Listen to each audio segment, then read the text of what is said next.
يتساءلون عن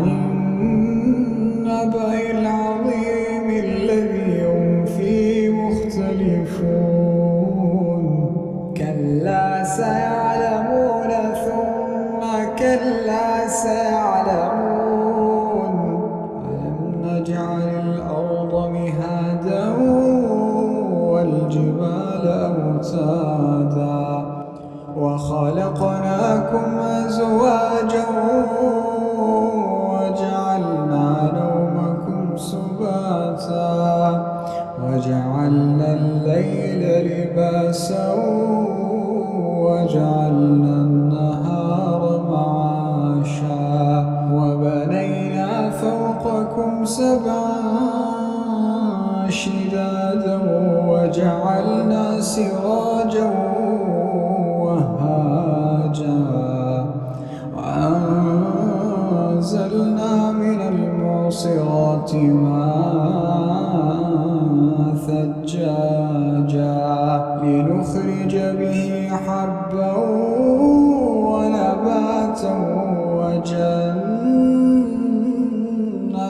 ألفافا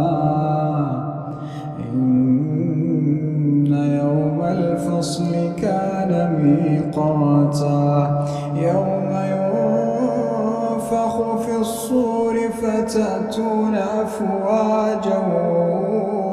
وفتحت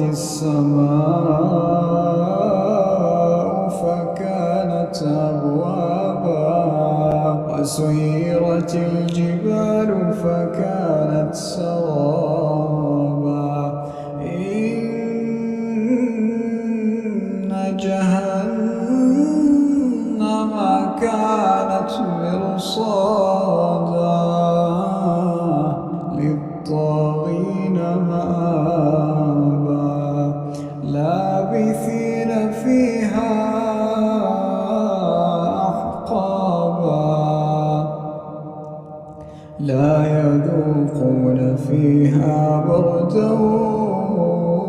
ولا شرابا لا يذوقون فيها بردا ولا شرابا إلا حميما وغساقا جزاء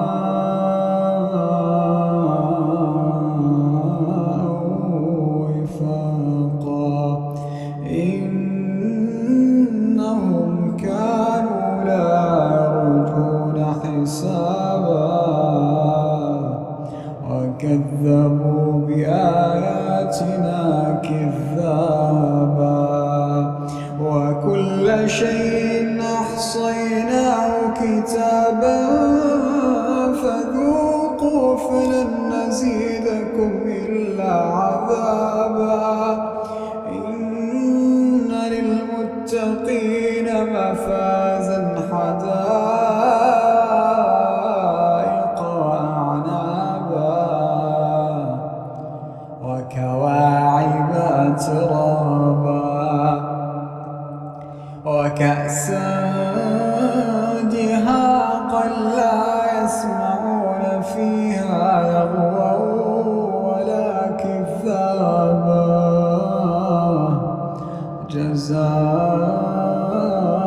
جزاء من ربك عطاء حسابا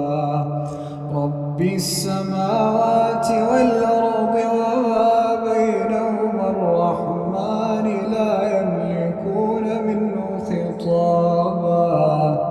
يوم يقوم الروح والملائكة صفا لا يتكلمون إلا من أذن له الرحمن وقال صوابا ذلك اليوم الحق فمن شاء اتخذ إلى ربه مآبا